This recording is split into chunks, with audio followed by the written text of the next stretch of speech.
Ce balado est propulsé par Kaleido, l'épargnitude qui en fait plus. Bonjour, bienvenue dans l'univers à la hauteur de nos tout-petits. Je m'appelle Maggie Bélanger et cette semaine, parlons d'abord du coup de cœur, les impôts. Je le sais, ce n'est pas le sujet le plus sexy en ville. Par contre, ça peut être une excellente façon d'aller chercher des sous. On le sait, chaque dollar est important. Mais pour ça, eh bien, il faut maximiser toutes les déductions fiscales auxquelles on a droit. Alors, j'en discute avec Yannick Lupien, qui est professeur en finance au Cégep de Sainte-Foy. Et vous allez voir, c'est un réel passionné. Il aurait pu m'en parler pendant des heures, mais on a tenté de faire ça court, d'aller à l'essentiel pour voir quel est un peu le chemin qu'on doit faire afin de bien compléter notre rapport d'impôt. Et Kaleido, partenaire qui propulse cette série, met à votre disposition deux outils. D'abord, un aide-mémoire que vous allez retrouver sous la publication, dans la description de l'épisode, afin que vous puissiez cocher simplement les documents au fur et à mesure que vous les avez en main pour faire votre rapport d'impôt. Donc, au moment de le débuter, soit sur Internet si vous le faites vous-même ou avant d'aller porter votre enveloppe à votre comptable, eh bien, vous allez vous assurer que tout est à l'intérieur, que tout est en place. Et Kaleido propose également un webinaire gratuit sur les impôts animé par moi. Et le professionnel, c'est Yannick Lupien. Donc, un court webinaire, encore là pour aller à l'essentiel, vous donner des trucs, des astuces, vous expliquer un peu ce dont on a besoin de savoir pour les impôts. Alors encore là, allez sous la publication, vous avez le lien. Vraiment, le but, c'est simplement de vous accompagner et de vous aider dans cette période qui peut être, avouons-le, un petit peu fastidieuse. Et pour en revenir au sujet principal de cette semaine, eh bien, j'ai voulu aborder avec douceur et bienveillance la séparation dans le couple. Comment en parler à nos tout-petits? Ils ne raisonnent peut-être pas comme nous, mais souvent leur senti est fort. Ils savent quand il y a quelque chose qui cloche. Alors, comment amorcer le sujet? On s'entend, c'est une étape vraiment importante qui va venir ébranler toute la famille. Souvent, comme parents, on est ébranlés parce qu'on la vit, la séparation, au même moment que nos enfants. Donc, on va regarder ensemble comment on peut faire pour que ce soit le plus doux possible. Et j'en discute avec Roxane Larocque, psychologue, et avec Sarah Hamel, psychoéducatrice, afin qu'ensemble, nous soyons à la hauteur de nos tout-petits.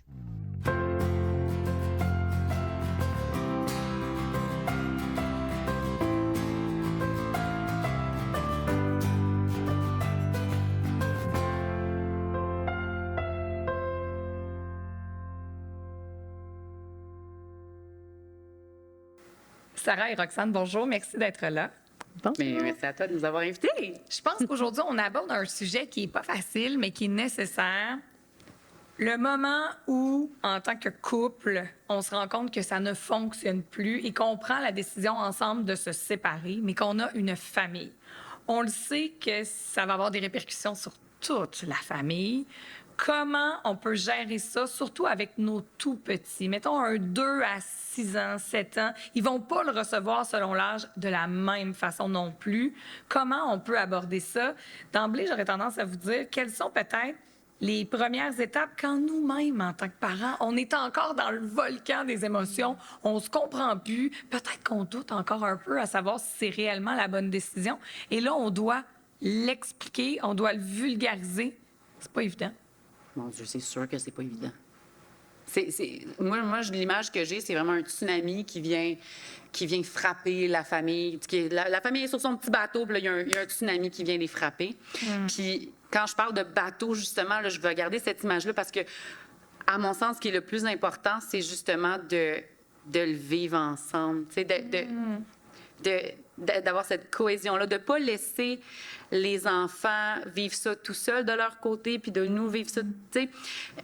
Je ne sais pas si tu vas être d'accord avec moi, mais tu sais, des fois, là, on va avoir tendance à vouloir protéger nos enfants, puis on va dire, ben je leur en parlerai pas. Tu sais, on va attendre que tout soit seté, là, que mon chum ait trouvé son appart, puis là, on va leur annoncer. Mais nos enfants, ils ont des petites antennes invisibles sur leur tête.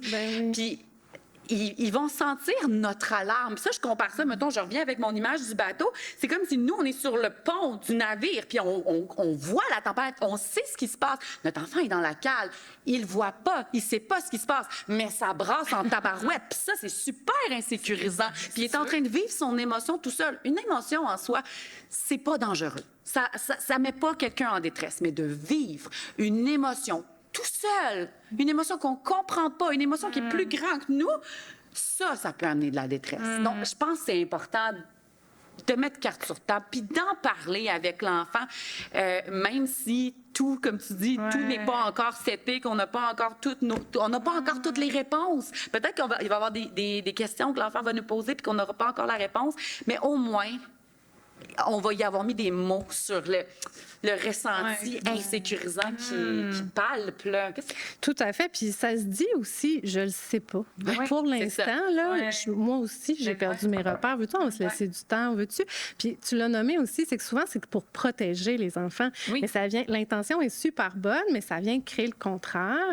Puis en même temps, bon, papa, maman se séparent, c'est normal qu'il y ait des émotions. Tu sais, c'est même souhaitable. Fait que, tu sais, de faire comme si tout allait bien. Puis l'enfant, lui, il est là dans sa cale qui brasse. Puis c'est comme, ben maman, elle a l'air de naviguer bien correct, ou papa, tu sais. Ça peut être déstabilisant. Puis c'est ça, produire l'effet inverse s'il les laissait un peu tout seul là-dedans. Puis le fait peut-être de les informer aussi déjà dès la prise de décision, avant même que tout soit placé, ça peut les éviter d'être devant le fait accompli de « Oh, on déménage demain » ou « Papa déménage, maman ». Là, au moins, ils auront eu un certain moment pour s'adapter un petit peu à cette nouvelle réalité-là, qui n'est pas confortable. Ben non, qui n'est pas confortable, mais je pense que c'est un petit peu ça, tu sais, de dire, ben là, c'est une situation de crise. Ça ne durera pas tout le temps. C'est une tempête, c'est un tsunami. Ça passe, ça fait des ravages, mais c'est pas, tu sais, est-ce que rester ensemble si on s'aime plus ou qu'on chicane tout le temps, c'est mieux? Si c'est tout le temps dans la petite tempête. Elle est nécessaire, des fois, cette tempête-là. Tu sais, fait que traversons-la ensemble. Puis c'est ça, c'est d'avoir des attentes réalistes. Ça sera pas le fun. Les enfants, tu sais, ça se peut là, qu'il y en ait des grosses émotions ou des manifestations comportementales qui sont le symptôme de cette insécurité-là que l'enfant va vivre. Il faut s'attendre à ça. Mais ce n'est pas dangereux, surtout si on le vit ensemble, si on demeure dans la connexion. Nos enfants peuvent vivre n'importe quoi avec nous autres. Tant qu'ils sentent que le pilier est là pour eux puis que la relation est bonne. Ça m'amène à me demander jusqu'où on explique les raisons. Parce que j'ai entendu souvent des enfants dire « Ah, moi, mes parents se sont séparés, je me suis tellement sentie coupable, je pensais que c'était de ma faute ou que c'est quelque chose que j'avais fait ou pas fait », quand nous, on sait en tant qu'adultes que ça n'a rien à voir.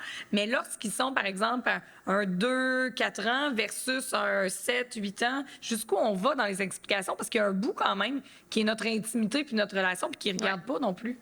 Puis en même temps, le deuil, c'est un processus. Ça ne veut pas dire qu'ils ont besoin... Tu sais, peut-être que 2 ans après, le jeune va le revisiter d'une autre façon, puis là, ce sera le temps d'avoir une discussion qu'on n'a pas eue sur le moment.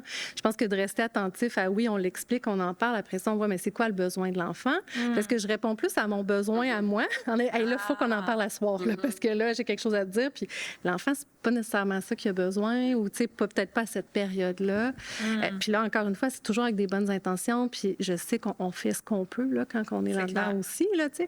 Mais des fois, c'est ça, tu sais, c'est pas nécessairement de trouver les bons mots, mais c'est toute la connexion avec l'enfant, puis on est là, puis ça se peut que l'enfant il réagisse, oui, quand je me sépare, mais peut-être quand papa va se faire une nouvelle blonde, quand il va arriver des frères et des sœurs que j'avais pas avant, ou fait que c'est toute une vie, c'est un deuil, même si les parents restent vivants, là. Fait que je trouve que c'est ça, le discours s'adapte aussi selon les âges, puis selon la progression. Là. Puis je pense pas que les enfants ont besoin de connaître la cause de la rupture. C'est pas important. Si papa a trompé maman, c'est vraiment pas nécessaire d'embarquer là-dedans. Même si maman elle aurait besoin de se justifier et de dire que c'est pas moi j'aurais voulu qu'on reste une famille unie, puis c'est pas ma décision ou whatever. C'est pas nécessaire d'embarquer dans ça. Ce ne sont pas des sujets d'enfants. Premièrement. C'est ça. Puis ça risquerait de faire un clivage. Là, on ne veut pas donner non plus le personnage du bon. Non, c'est ça. C'est d'envoyer au contraire, de rassurer l'enfant quant au fait qu'on demeure une famille. On reste une famille. Là. Ton papa reste ton papa. ta maman reste ta maman, ou ta maman reste ta maman, puis ta maman reste ta maman. Tout à fait. Peu importe C'est les parents, là. peu importe la configuration. Là. Tout à fait. Mais on demeure une famille, mais ça va être différent. Il va y avoir une adaptation. Ouais. Ouais. Est-ce que ça pourrait être intéressant de mettre en place peut-être de nouveaux rituels pour s'adapter à la séparation? On parlait de l'importance de la relation avec son parent, mais de nous se dire en tant qu'adultes, la routine du dodo, je vais peut-être m'assurer qu'elle soit un petit peu plus longue pour passer un petit peu plus de temps. Est-ce qu'on devrait penser à ce genre de choses-là ou, comme on dit, go with the flow, on verra ce que l'enfant a besoin au fur et à mesure? Bien, j'allais dire, c'est un peu difficile parce qu'il y a des fois où les parents s'entendent là-dessus puis disent comme, ah ouais, routine du dodo, à marchez-vous, à marchez-nous, on la garde. Ouais. Mais des fois, c'est pas le cas. Ou des fois, il y a quelque chose que le parent tolérait, mais veut faire différemment. Puis on a comme plus le contrôle sur les règles de la maison qui de se passe, hein. l'autre. Exactement. Puis ça, des fois, ça devient un peu difficile de dire, ouais, mais là, il fait pas ça ou elle fait pas ça pour le dodo, puis ça l'insécurise. Puis, ben il apprend à vivre d'autres choses, l'enfant, Ouais. puis il se recrée des routines. Après ça, les rituels, oui, sont importants, mais je pense qu'il faut qu'ils soient, que ce soit après une entente ou que chacun soit bien avec son rituel, y compris l'enfant. Mais moi, j'ai envie juste de rebondir un peu, Oui. par exemple, par rapport à ce que tu disais, tu sais.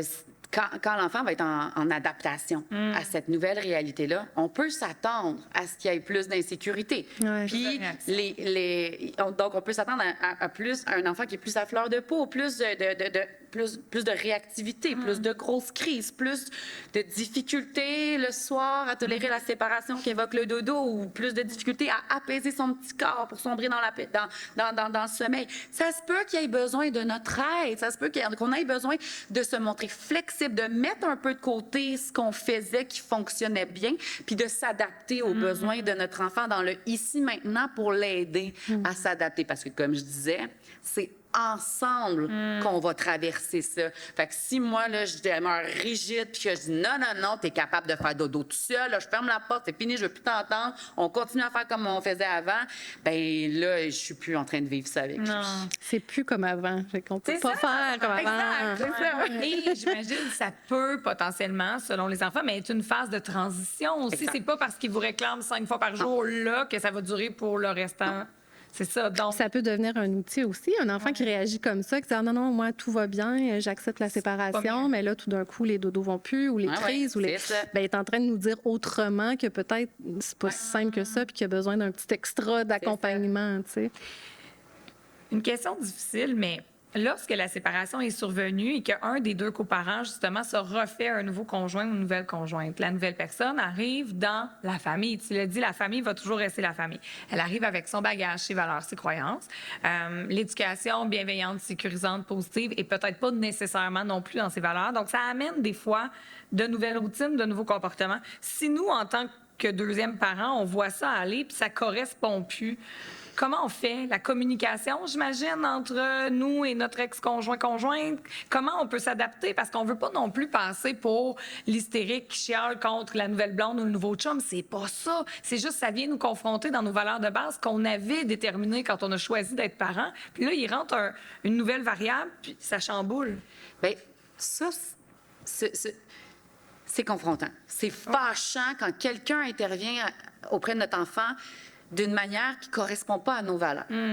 Ça peut arriver avec la belle-mère, le beau-père, mais ça peut arriver avec un enseignant, avec une éducatrice. C'est vrai. On n'est pas à l'abri de ça. On ne peut pas protéger nos enfants d'être exposés à différentes méthodes éducatives qui ne correspondent pas à notre idéal. C'est vrai. Ce qui est important de comprendre, c'est que notre relation avec notre enfant sert de protection à ça. Ce que nous, on fait avec notre enfant, ça peut pas être défait par la belle-mère. Ça peut pas être défait par l'enseignant, puis ça peut pas être défait par l'éducatrice. Mon Dieu, j'ai quasiment envie que tu répètes. Non, mais c'est parce que je trouve ça tellement Absorber important. tout ça. Tu sais, non, mais je trouve que souvent, comme parents, on se met une pression de dire je l'ai envoyé chez les grands-parents pour la fin de semaine ou à l'école ou peu importe.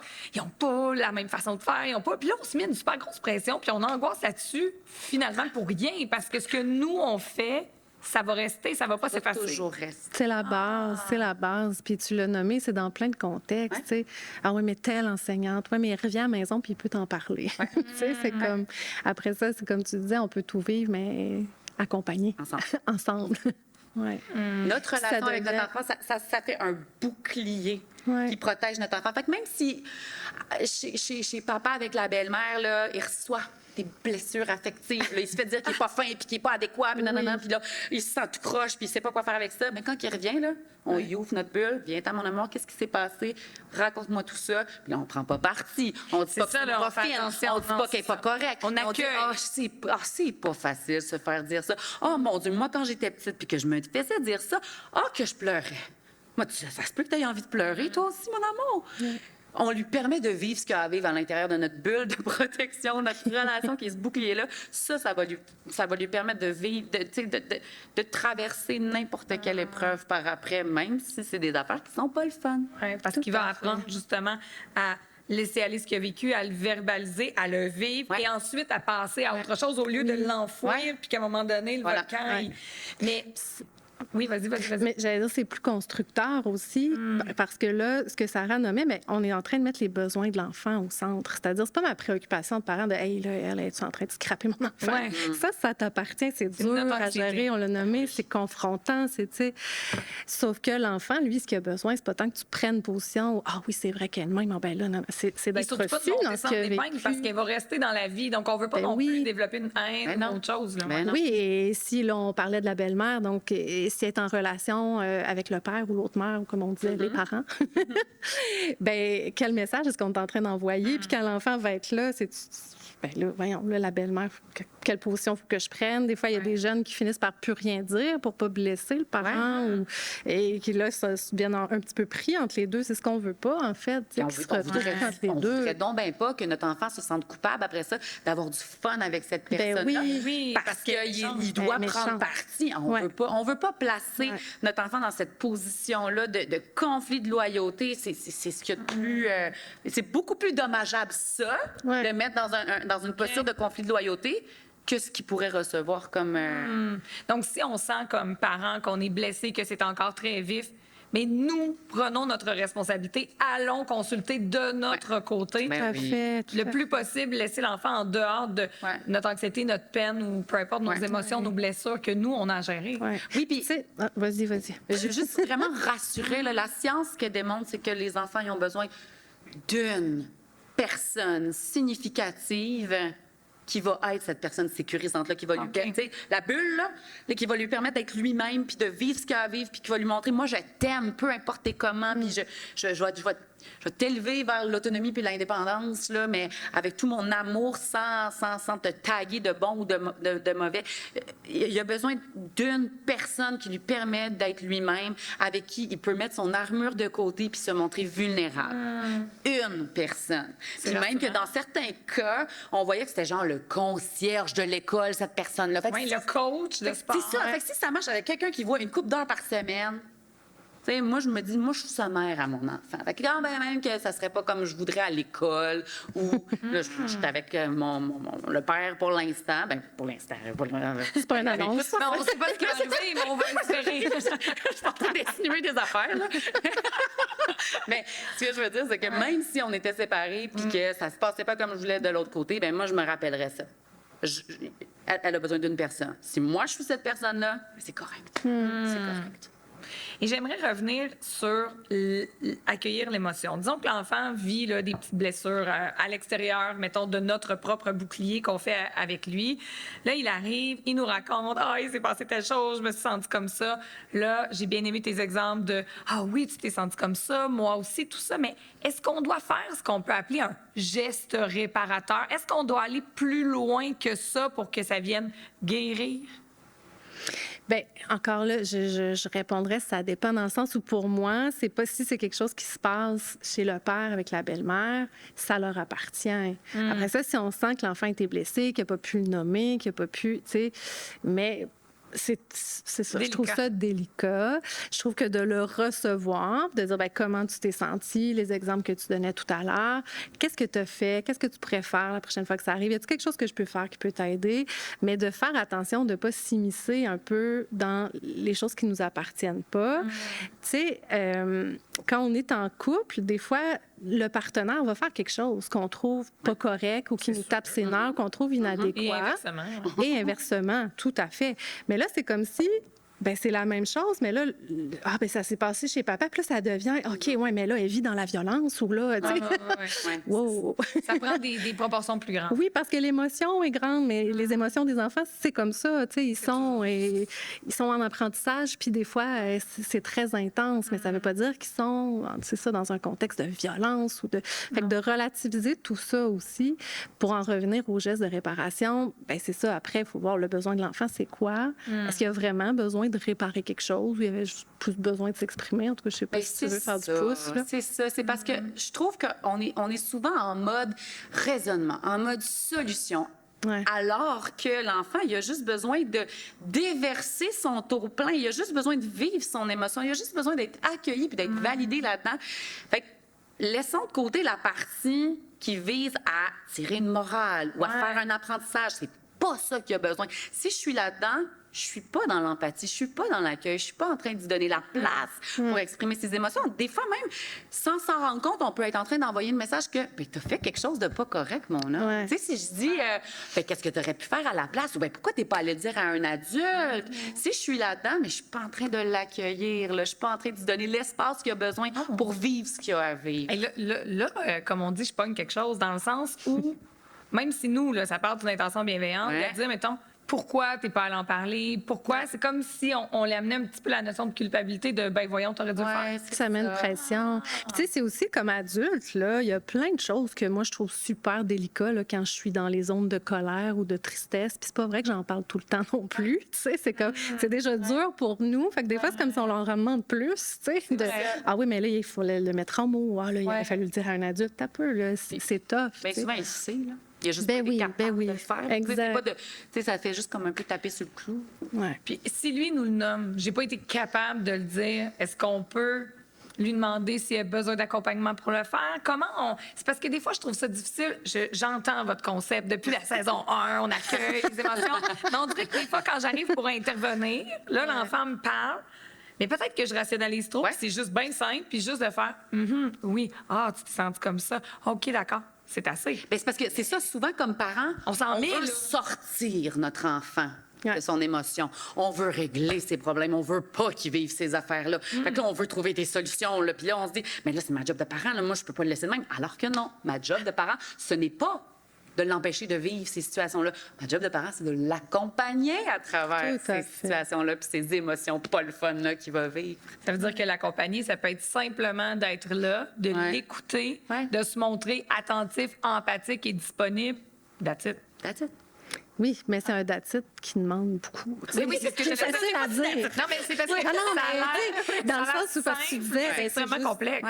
Ouais. Tout à fait. Parce que c'est dur. beaucoup plus facile catégoriser, mettre une couleur ou dire OK, m'a été acheté une crème molle ou Ben oui. Ah, ben oui, que ben oui, ben oui. accueillir, être Ben oui. empathique. Ah oui, Puis- t'as vécu puis ça comme vraiment. ça. Tu sais, Maggie, je suis pas mal sûre que quand tu fais ça, c'est parce que justement, toi, tu réponds à ton besoin de fixer la situation. C'est sûr. Ben Je oui, refais je n'aime pas ça. C'est de se dire, ben, c'est quoi le.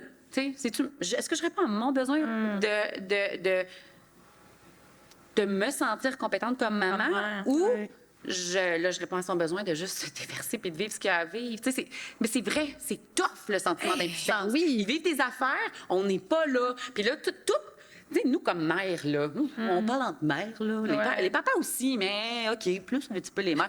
Toutes les cellules de notre corps sont conçues comme pour protéger ces petits êtres-là. Fait que quand on a l'impression qu'on n'est pas capable de faire ça, me fait nous, mal. on est alarmés, là. On se dit, ah, ben là, il y a quelque chose que je fais de pas correct, il faut que j'en fasse plus.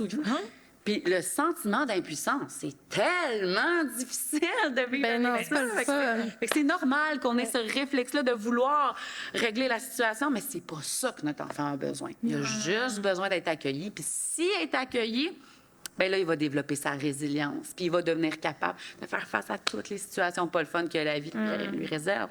Et c'est ce qu'on lui souhaite aussi, hein? Parce que la résilience. On sera pas là pour régler tous ces problèmes dans sa vie. Là, C'est tu sais. clair, c'est clair. Mais ça me fait beaucoup réfléchir, cette discussion-là, parce que ça semble simple comme concept, seulement, je mets ça en gros guillemets, accueillir.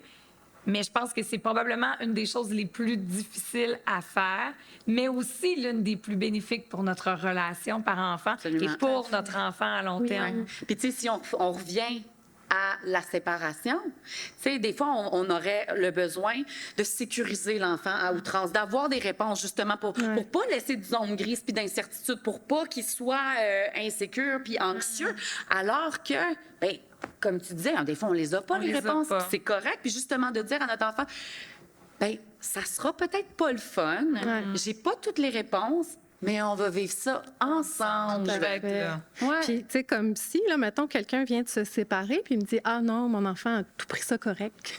Je trouve ça plus inquiétant que, hey, là, il a mal au ventre à chaque fois qu'il va chez papa, ou là, parce que c'est du changement, c'est normal, on s'attend à ça, tu sais. Même en tant qu'adulte, c'est difficile, fait que c'est certain que pour les enfants, C'est sûr, c'est ça, sûr. son monde s'effondre. C'est sûr que c'est difficile. Donc, donner du temps au processus, je dirais aussi en terminant. Hein? Ouais. Accueillir, puis savoir donner du temps pour nous, pour nos propres blessures de parents aussi, et notre propre deuil de notre famille idéale. C'est quelque chose de pas évident. Donc, pour ceux qui nous écoutent, n'hésitez pas à demander de l'aide pour vous comme adultes. Et si vous sentez que pour vos enfants, c'est pas tout à fait ça, vous y arrivez pas, n'hésitez pas à demander de l'aide pour être accompagné. Parfois, c'est de l'accompagnement ponctuel pour traverser cette tempête-là. Vous en sortirez autant vous que vos enfants, je pense, grandis par ça. Mais il faut se laisser du temps. C'est un peu cliché, hein, mais le temps finit aussi par arranger les choses. Merci, mesdames.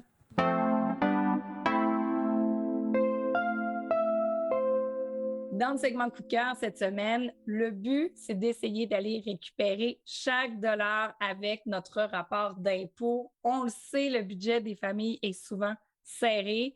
Les impôts, ce n'est pas nécessairement la période de l'année que l'on préfère, mais justement, on va en discuter aujourd'hui pour rendre ça un petit peu plus agréable.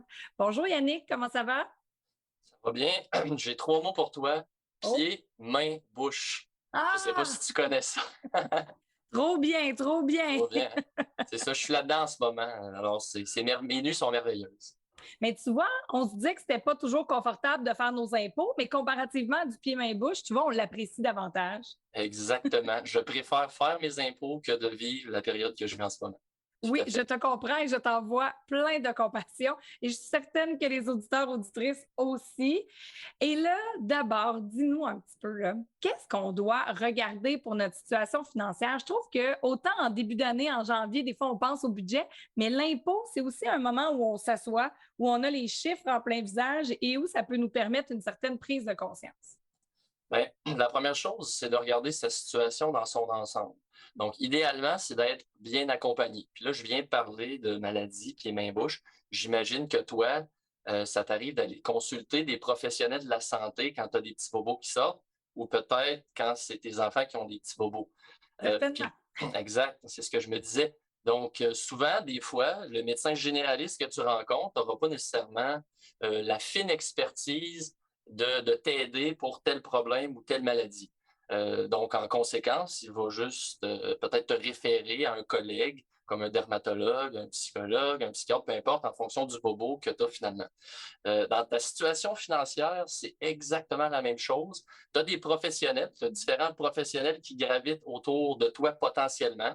On peut parler d'un notaire, un planificateur financier, un conseiller financier, un courtier immobilier, un comptable, un fiscaliste. Bref, il y a plein de gens potentiels à qui tu as accès. Ça ne coûte pas nécessairement très cher non plus avoir accès à ces gens-là. Ils vont te donner des conseils très pointus en fonction de ta propre réalité. Ouais. Parce qu'aujourd'hui, là, on parle de généralité, mais la situation financière ou les finances en général, ça s'adapte vraiment en fonction des individus. De chaque personne. Mais là, Yannick, c'est l'heure de faire nos impôts. As-tu des trucs, des astuces pour maximiser notre fameux retour? Oui, en fait, le premier truc, je vais avoir tendance à me répéter, mais c'est vraiment de faire affaire avec un pro. Le pro, lui, il n'oublie rien, puis il ne coûte pas grand-chose contrairement à ce qu'on peut penser. Donc, ce serait vraiment le premier élément. Deuxième point, ou disons, je vais aborder la question en 3 blocs. J'ai été chercher des astuces générales pour maximiser les impôts pour une jeune famille. Évidemment, il y en a beaucoup plus en fonction de votre situation. J'ai la base, j'ai la maison, j'ai les astuces payantes. Parce que souvent, c'est des questions qui me reviennent de plein de monde, des étudiants, des parents des étudiants, peu importe. Donc, si on parle de la base, Première chose, souvent quand on est une jeune famille, jeune professionnel, jeune qui vient de commencer sa carrière, des fois on a étudié, puis des fois on a eu des prêts et bourses. La partie prêt, c'est plate, mais il va falloir la rembourser. Puis disons que le gouvernement a pensé un peu à nous de ce côté-là. Bien, on a un crédit d'impôt associé aux intérêts payés dans les prêts étudiants. Puis j'attire l'attention là-dessus pour la simple et bonne raison que souvent, l'endroit où ce qu'on voit ça, c'est dans le relevé de compte dans ton institution financière. C'est dans le dernier relevé de compte de l'année. Puis il est écrit en petit, là, en point 8, là, ça te prend ta loupe pour regarder ça. Ça va être les frais de crédit que tu as payés sur ce prêt-là. Donc, des fois, les gens l'oublient ou oublient de le transférer à leurs professionnels qui font leurs impôts. Donc, des fois, ça passe, puis on s'en rappelle plus. D'accord.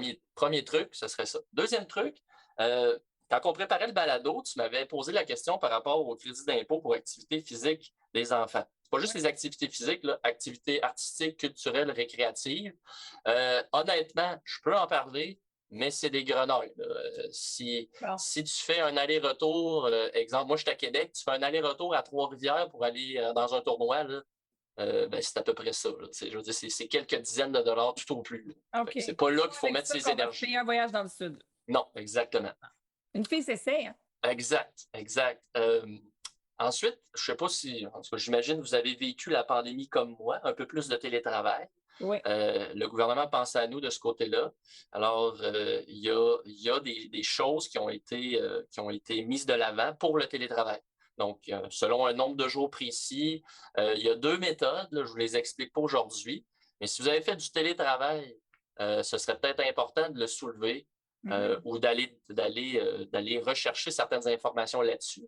Parce qu'il y a des choses qui sont en place par rapport à ça.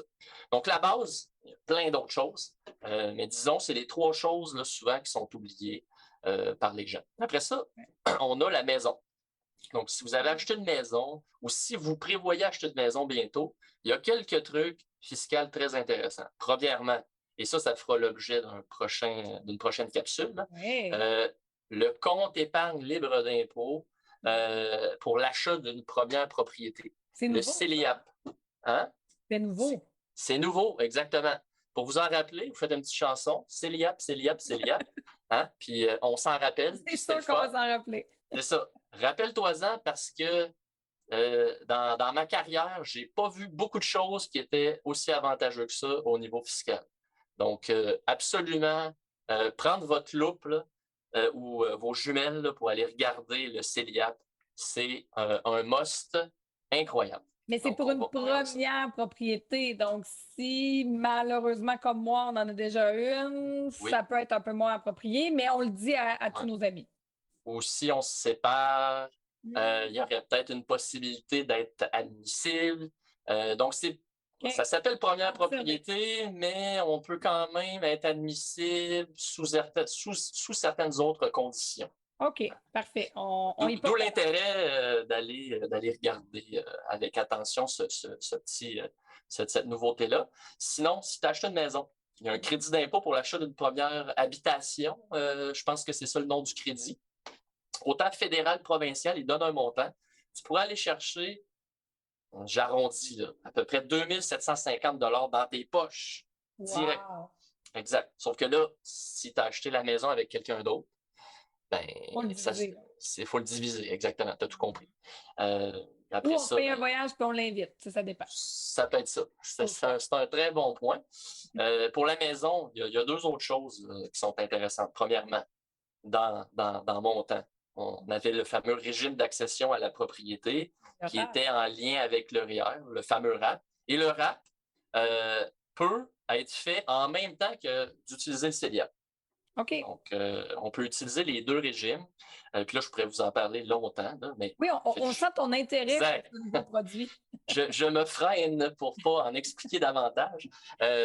Donc, pour la maison, l'autre chose aussi là, que je n'ai pas parlé, il y a une exemption pour le gain en capital sur les résidences principales. Là, ça a l'air un peu du charabia, ce que je viens de dire. Ça, c'est au moment de vendre notre résidence. Oui, donc supposons, tu as acheté une maison, on va donner des chiffrons, tu as acheté une maison 500 000 en 2010, puis aujourd'hui, tu la vends 1 million, ta maison, bien, la prise de valeur de la maison, bien, c'est exempté d'impôt. Donc, en principe, quand tu fais un profit, il faut que tu le déclares à l'impôt, puis ils vont venir t'en chercher un petit peu. C'est ça. Mais là, si c'est ta résidence principale, puis ça a été déclaré comme tel, puis correctement, il y a une exemption. Alors, tant Ça mieux. peut être très intéressant compte tenu du marché. On sait que plusieurs propriétés ont pris de la valeur.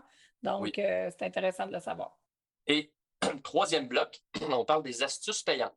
Mhm. Les astuces payantes, j'en ai plusieurs, mais grosso modo, est-ce que vous utilisez correctement les régimes enregistrés, CELI, le REER, le REE, donc le régime enregistré d'épargne-études, Oui. très, très intéressant, puis c'est souvent sous-estimé à quel point c'est intéressant parce qu'on a quand même une subvention. Puis là, je dis intéressant, je pense que ça fait 4 fois que je dis le mot intéressant, c'est parce que, C'est croyez-moi vraiment sur parole, c'est intéressant. C'est ça, exactement.